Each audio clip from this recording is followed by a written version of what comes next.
Welcome to Get a Word In, a podcast about content marketing. I'm your host, Adam Walker. I'm passionate about sharing stories and knowledge through content, especially in the form of podcasting. In fact, I co-founded Edgewise.media, a podcast-first marketing content agency. On this show, I interview content marketers at some of the top companies in the world and discover what's working for them, what isn't, and most importantly, what's next. So stay tuned and get ready for some great content about content marketing.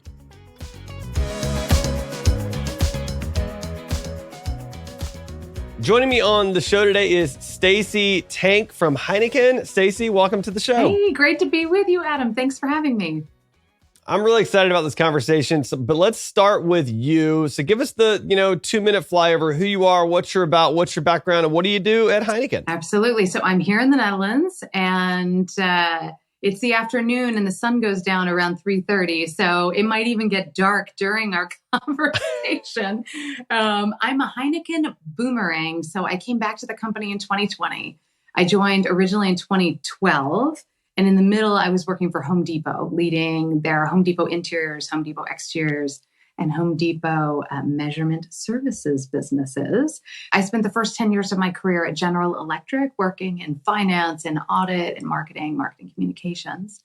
And so now at Heineken, I lead our transformation of our growth strategy we call Evergreen.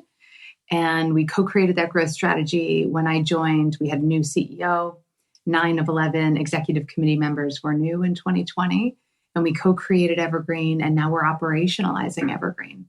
And then in addition to that, I look after sustainability, government affairs, and global communications. I'm glad that it's just a few things that you do. It sounds like it's just one or two. There's a wonderful variety. I love that. Well, I tell you what, let's start with content. But I might want to try to better understand at some point growth strategy in this conversation, because that's a fascinating topic. But just to start with content, because I know you've been in marketing peripherally, so I do want to at least start there for our conversation. So related to marketing and content, like what have you seen historically or currently that really works well, and what have you seen that maybe doesn't work well? Let's start there. I think the fundamental truth of great marketing has always been pretty consistent. It's about great stories. Whether we were around the fire back in the day or today, telling human stories is pretty universal, and stories where you can relate, stories where there's tension and suspense and that hook you in because you start to care about the people in the stories and what happens to them and maybe what you can learn. Maybe you're entertained, makes you feel something. So to me, it's all about stories and how do we illuminate kind of truths and tensions and paradox and beauty and controversy and all of those things. So that's what I look for. That's what I love myself. And at Heineken, also we're brewers, we're a beer company. So I think we have a little extra permission to sometimes push the envelope and also to bring humor and hopefully a little bit of joy into the way that we tell stories. I will say that is one of my favorite things about just beer advertising in general is like it always feels like there's a good story and there's always humor, and it always feels like it's pushing the edge of what everyone else is doing. I mean, of all advertisers, I think beer advertisers probably always do the best job to me. So that's pretty fantastic. So stories are working, and I like what you said about being entertained and feeling something, right? Because it's kind of that like interesting juxtaposition of like it can't just be entertaining; it's got to be entertaining and have that emotional element as a part of it, right? Yeah, absolutely. Okay. Yeah, you have to feel something, and I think you have to find a way to relate a little bit also to the content. And I was just joking this morning in one of my first meetings about all the Netflix binging that we're all doing right now and all the series that are debuting one after the other. So it feels like you're on this little hamster treadmill of, I have to binge watch this and I have to binge watch that. But, I just watched Wednesday. Okay. And I could not stop watching it.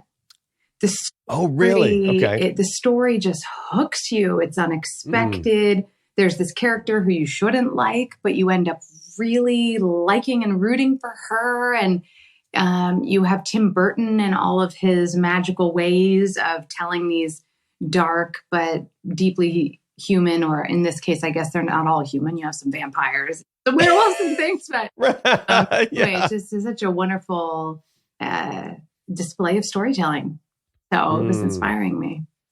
So you've just added another show to my binging list. So there goes about 8 more hours of my life. So there we go. 8 hours, Adam. I would highly recommend. I think I'm going to file that into the category of this is going to make me a better storyteller. So I need to stop and watch this it's right work. now. Like it's it's totally work. Yes, absolutely. Don't tell Sanjay. Anyway, so that's fantastic. So then that's what's working. Like, what do you see that's not working in content or marketing? I mean, it feels like there's a lot of stuff out there. What should we shy away from? Yeah, I think the sanitized corporate speak, think it's long gone, but sometimes you do see it creeping back in. And clinical, not human oriented. A great exercise I did maybe it was 2 months ago. I was looking at my LinkedIn and I was trying to understand which posts are resonating or not resonating. If I could detect any patterns with my unscientific approach, I was just looking at what was going on. Yeah. And we had some posts where the image was okay, but maybe it wasn't that colorful. Maybe there weren't people in the photos. And then we had video and, does it have text? Again, does it have people? Does it have an image where you go, what is that? Right. And then I found my most viewed and shared piece of content of the last 12 months. And it wasn't curing cancer. It wasn't some of the incredible decarbonization work we're doing where we're spending huge money to move to renewable energy. It wasn't what I expected. Do you know what the video was? This is still so crazy to me. It was me pouring a beer on draft. Why? Why was it the best story, that I put on LinkedIn? Well, it was a colorful video. It was at our first employee get together post-COVID. So we were all like, woohoo, we're out of the house. We can go, we can socialize. We get to have a beer together. This is such a joy. It was in our original brewery in the center of Amsterdam. We had just come out with a new product innovation called Heineken Silver, which is a very refreshing 4% ABV coming to the United States in the coming months. It's very exciting. My husband loves it. And I was wearing the Heineken Silver apron and I was pouring a beer and it was colorful and there was joy. And that was it. It was a simple story about coming out of COVID and people who like each other being together for a beer. That's it. Simple stories. And it worked. Well, and it has the elements, right? Like it sounds like it was entertaining and it certainly had that emotional connection because it's like this whole, we're out of COVID. Let's be together sort of moment. And it probably drew people in that maybe were still sitting in their houses and had that feeling of being together, which is pretty amazing. So I love what you said too, like about how like the sanitized corporate speak doesn't work. Like jargon just irks me so badly as a marketer, and it's so hard to get away from sometimes when you're working with people, and it's just it doesn't do anybody any good. So totally agree. Okay. I remember that memo that Elon Musk sent years ago, and he said if anyone uses acronyms, they're fired or something like that. And I thought, okay, maybe we don't always agree on everything, but I agree with you on this one. Let's ban the acronyms. Just talk in human speak. So easy to start going to shorthand, and but it creates barriers to understanding, and it's just I think it's a little boring too. Let's be more interesting than that. Well, I know, and like I like the way you said let's talk in human speak too, because like that's the direction that Google's going with all of their algorithms is human first content, not SEO optimized content, and that's a different thing, right? And so we need to be thinking in those terms and really just providing content that's valuable to real people. I mean, if we're just being honest about it, right? Exactly. Which is why I try to do that with this podcast. That's the goal anyway, right? Nice. So, all right. So that's content. That's amazing. I need to know what growth strategy is that you're in, and let's. That's a little different topic for this podcast, but man, I'm so curious. So like, walk me through like what that looks like for you. Yeah. So it's exactly what the words mean. We're Yeah. a top quartile growth company. We've always been a growth company from 1864 when we were founded to today. And that requires different things in different moments in history. So we, since 2020, have been writing this next chapter after our CEO of 15 years retired. New CEO, 9 of 11 leadership team members are new in the global company. And we also know, well, first, we were in the middle of COVID during that whole leadership change. 2, customer expectations are changing. Our route to market is digitizing and changing. What's possible from a technology perspective is changing. We're also operating in an environment where the kind of social contract is changing. We have climate change as an existential threat and lots of other geopolitical things happening. So what got us here will not get us there. And in 2020, we started by first calling that out and saying with an open heart, we are keen for a new playbook and a new dream. Let's refresh this dream. We still want to be a top quartile growth company. But what does it mean now? Because the context is different. So we brought 150 leaders together from around the world, and we co-created our growth strategy we call Evergreen. And Evergreen is taking cues from nature. It's about continual renewal because we know evergreen trees, they don't just stop, they continuously renew themselves through the seasons. And our growth strategy has 5 focus areas: growth and our brands and delighting consumers and customers with great products. Also being smarter with cost. Frankly, we were a family-owned company for a very long time, and we play for the mid and long term. That's really good. And we can be smarter with cost. So we committed to a 2 billion euro cost out commitment in 2020. And now when that wraps up in 2023, 400 million every year thereafter. And we want to be able to take that, and some of it will probably flow through to the bottom line. But some of that, a lot of that, we're going to invest in our brands. Let's step up our marketing budgets. Let's step up our digital and technology budgets. Let's step up our sustainability and responsibility budgets. So let's be less wasteful so that we can put that money to work in great ways. So it's growth, it's cost, digitizing our route to market, becoming the best connected brewer. It's weaving sustainability and responsibility into the fabric of how we run this business every day. And then it's investing in people and our culture. Oh, I love that. I love that. That's so smart. And I would think for an organization that's been around for that long, that reinvention would be incredibly difficult. But the way you describe it, it sounds like it's like a normal thing. Is it a normal thing? It's interesting. Someone asked me the same question yesterday. And I was thinking about it. In a 158-year-old company, you're going to have all this muscle memory. And we know new habits are really hard. We're coming to New Year's resolution, right? New Year's resolution is when everyone typically says, I'm going to go to the gym, or I'm going to eat 5 servings of fruits and vegetables, or whatever. And then you have to do something, is it 21 times? Something like that to make it a new habit. And a lot of us might get to like 3 or 4 or 5 times, and then something happens and it atrophies, and I don't know. We don't always follow through.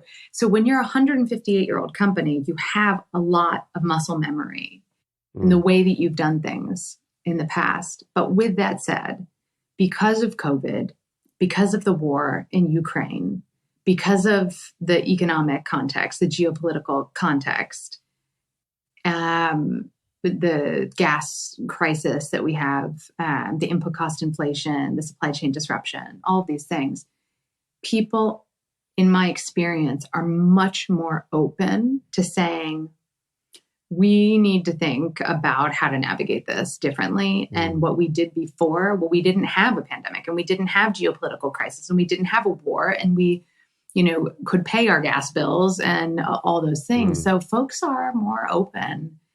And it's interesting for us too, because we're a very global company, from Burundi and Rwanda and Sierra Leone to Peru and Brazil and Mexico and the Caribbean, and then also to Cambodia and Indonesia, where I'm going to visit our teams in the coming weeks. I can't wait. Of course, to Europe. All of those places are moving at different speeds. And this year I was in Suriname. Suriname is one of the only countries in the world with hyperinflation, which I believe is over 50% or 100%. So for them, they're saying, oh, in Europe, we're saying we have inflation, 10% or 12%, we have inflation. They're going, we have inflation, it's 100 and something percent, or it's 50 something percent. So for them, they go, yeah, we have inflation, we'll figure it out, and they're working through it. If you talk to someone in continental Europe that hasn't seen above a couple percentage point inflation in a while, it feels very different. Right. So different markets moving at different speeds. And I think in a way we can all learn from each other to say, hey, Suriname, or, hey, Brazil, or hey, Ethiopia, or Nigeria, how are you dealing with double-digit inflation continuously? And can we learn from that in places like North America and continental Europe, where we just haven't seen that lately? It never actually occurred to me with a global organization about different areas moving at different speeds like that. I've thought about lots of communication issues and times, all of the common things you think about, but not that. That's a fascinating insight. I just never thought of before. Mm-hmm. Wow. What's nice too is somebody's figured this out somewhere. So there is a beautiful nugget of knowledge sitting somewhere. So if we talk within our 90,000 people, all these 70 operating companies all over the world, they know the answers. We just have to sometimes look for it a bit, and we don't have to reinvent the wheel. That's right. That's right. Well, okay. So I'm curious to pivot the conversation a little bit towards leadership. So obviously you're in a leadership role at a global company that is reinventing itself after many years and seems to be very dynamic and growth focused and oriented. I've taken some amazing notes. So I'm just curious, how do you think about leadership? Do you have any specific approaches to leadership that you think might be helpful for listeners to hear? It's a very broad question, but let's start where you want to, and we'll go from there. If that works for you. Sure. Maybe a reflection on the role I was in just before this one, where it pushed and crystallized some of my thinking on this. I was leading a couple of businesses for Home Depot, and they were not healthy. And they were shrinking double digits and had a lot of challenges, from no innovation pipeline to end of life systems where we couldn't even run payroll to more sexual harassment litigation and all kinds of issues. Talent pipeline wasn't great because who would want to get attracted to a business like that per se? Mm-hmm. There were so many challenges that as I met with our 5,000 employees and was listening, you really couldn't, even if you worked really, really, really hard, there was just no way you could tackle everything at once. And I had this Excel file of all of the, you could call them issues, you could call them opportunities, but all the things I was just capturing and trying continuously to go, oh yeah, that's a big one. Okay, I have to put that back in the top 10. Ooh, how, continuously prioritizing. And because we really had no other choice, the approach that we took was to deeply listen, because also I believed that our field organization had all the answers to solve these problems, but we needed to deeply listen to them. And then sometimes what would come out wasn't the perfect solution. You had to do some pattern recognition, and then you had to synthesize, but really the insights were all there. We had to put some key leaders in place. We had to set a very clear set of goals. And then we had to prioritize this list of things that were broken from the center. Okay, we're going to fix these 3 things, and then we're going to share them. We welcome your thoughts and let's improve them. Okay, let's launch. Let's go to the next 3. Let's launch. Let's go to the next 3 type of thing. In the meantime, our values, our goals. I trust you. I trust you to make decisions every day that get us closer to those goals. And when you really run into something and you have that feeling in your stomach, like, I'm not sure on this one, just call. Let's work on it together. But we've got your back. We are going to professionalize this place. We're going to get everything working again. But until then, we needed some street smart operators to go out there, take care of our people, focus on the culture, make sure everyone feels heard, feels safe. And we kind of, I don't know if you know Jack Stack. Have you ever heard of this guy, Jack Stack? He was a kind of a radical transparency operator where he wanted everyone to know, here's how we make money. Here are the levers of the business. Here's how what you do every day is contributing to delighting the consumer, the customer, and to helping us be a successful business so we can, pay our employees more and we can invest in innovation and we can all those things. So we kind of tried to open those books as much as possible and say, this is what's going on. Here's your role. And again, we trust you. Let's run and we'll fix it as we go. So you mentioned trust a couple of times in there. So I want to see if we can dive into that just a little bit more, specifically because my thinking about trust, I feel like it's more important now than it's ever been before because of more organizations going virtual. And there's a level of trust you have to have when you can't place eyes on someone. And I think it's harder for small businesses maybe than it is for like global, because you've probably led teams for years and years and years that were distributed across multiple nations. And so for you, you've got leaders over there, you can trust them. But for a small business with a tiny department, like it might be a little different. So can you talk a little bit about the role of trust and how you think about that and how you give trust and that sort of thing? Absolutely. Yeah, no, it's big. It's critical because it's the foundation, right, for how we go forward together. And especially when you have this much volatility, because if you are getting knocked around, your business results or your resources or whatever it is, because there's so much turbulence, if you have low trust, you're going to experience that in a pretty traumatic way. But if you have trust and you see something or you're able to give the benefit of the doubt and look through that lens, you're going to experience it hopefully in a more positive way. I am a huge believer in, at some frequency, can be a lot of different things, being together, actually IRL, in real life. Mm-hmm. And that's why I'm trying to see our teams and go to different parts of the world to connect, to hear and listen to how things are going. How are they experiencing the business? And also as we try to create careers or roadmaps for folks to achieve the dreams they have for themselves from a career perspective, it's hard when you just look at someone's resume or just see them on a Teams call. I want to feel their leadership. I want to see them in the brewery. I want to see them in action and how they mobilize people. How do they support their teams? How do they lean into tricky conversations? How do they connect in the community? So I'm a big fan of seeing people. And I think that goes a very, very long way to building trust too. We're working in a hybrid way. Of course, I am in my little cottage in the Netherlands today.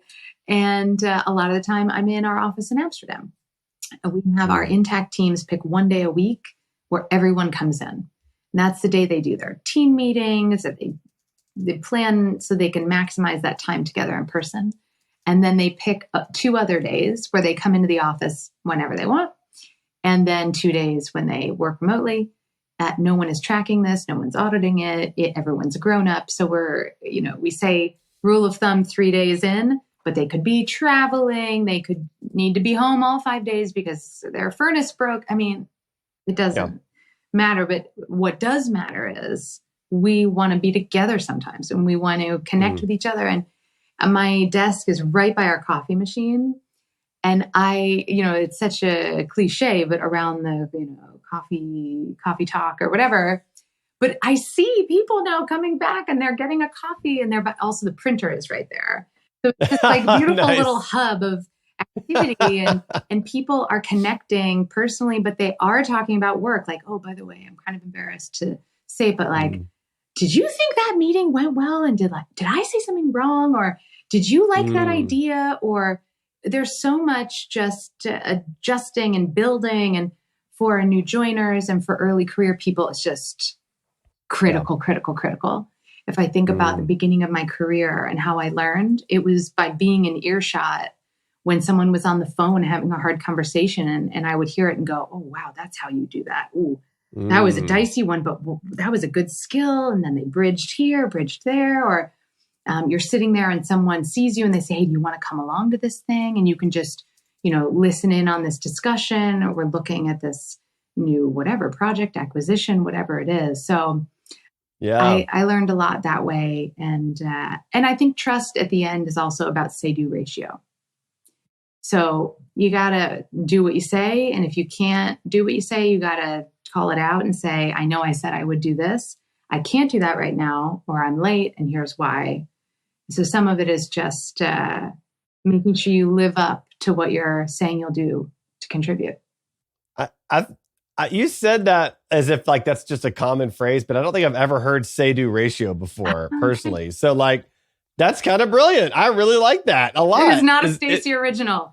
Okay. Just to be totally transparent. Yeah, no. But I really believe, I believe in that, because if someone's saying something, they're going to do something and then they never do it, then you really start to question, right? Can you rely on that person? Yeah. Well, and that erodes trust, right? But then the opposite is also true. If they always do exactly what they say, then you can have complete trust and you don't ever have to worry about anything. You know they've got it. Yeah. So I love that. I'm going to start like talking about the say-do ratio. That's so great. That might be a title of the show. Who knows? Oh, there you go.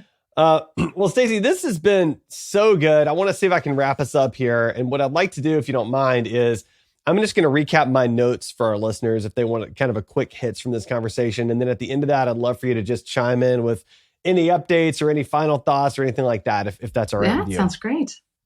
All right. So we started with content and content marketing. What's working? You said great marketing is about great stories, being entertained, and feeling something is critical in that process. And people need to find a way to relate to the content, which I think is just so brilliant, so important. What's not working?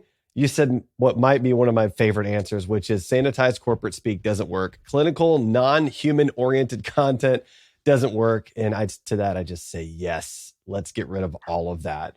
I then asked you about like, what is growth strategy? And you walked me through your growth strategy, which I thought was fantastic and fascinating. I got some notes on that. You said you're in a constantly changing environment, which I feel like a lot of organizations don't recognize. And it's great that you do, and you called that out.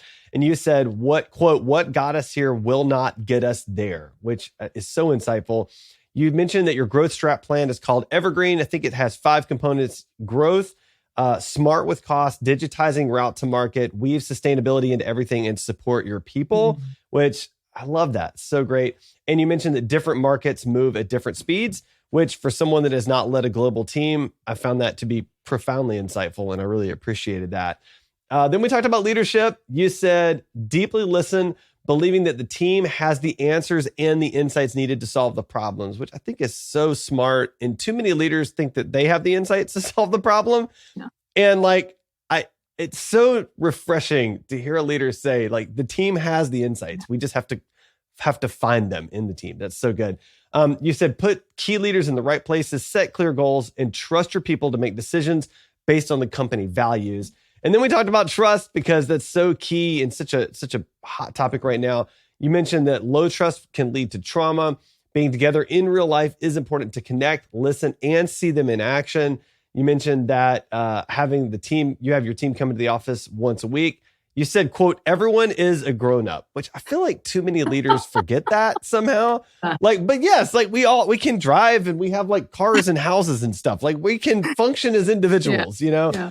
But you also mentioned that in-person offers a solid feedback loop for people to learn and grow in their careers and in their leadership. And then lastly, you mentioned the say-do ratio. So if you say it, do it. If it's a 1-to-1 ratio, you're going to build a lot of trust. And if it's not a 1-to-1 ratio, you will dilute that trust. So that's the whole conversation as I had it. Did I miss anything? And what else? Synthesis master, Adam. I'm super impressed by that. I just take notes. I know, but you clearly have very good typing skills or excellent note-taking speed. No, you summarized it really well. And I so appreciate you inviting me, especially at the end of a crazy year, to be able to reflect and connect, especially to my old home in Atlanta, which is having a special place in my heart. Yeah, well, we miss you in Atlanta. So if you come back, let us know, and we'll do something in person. And in the meantime, just thank you, Stacy, so much for joining us on the show today. We're gonna have you back again for sure, and maybe we'll dig deeper into some of those other topics we sort of brushed on. Sounds great. Thanks very much. Thanks for listening to Get a Word In, brought to you by Edgewise.media, a podcast-first marketing content agency. To learn more about Edgewise, visit www.edgewise.media. I'm your host, Adam Walker. To connect with me, check out my blog at adamjwalker.com. Thanks for listening, and make sure to subscribe now so you don't miss our next great conversation about content marketing.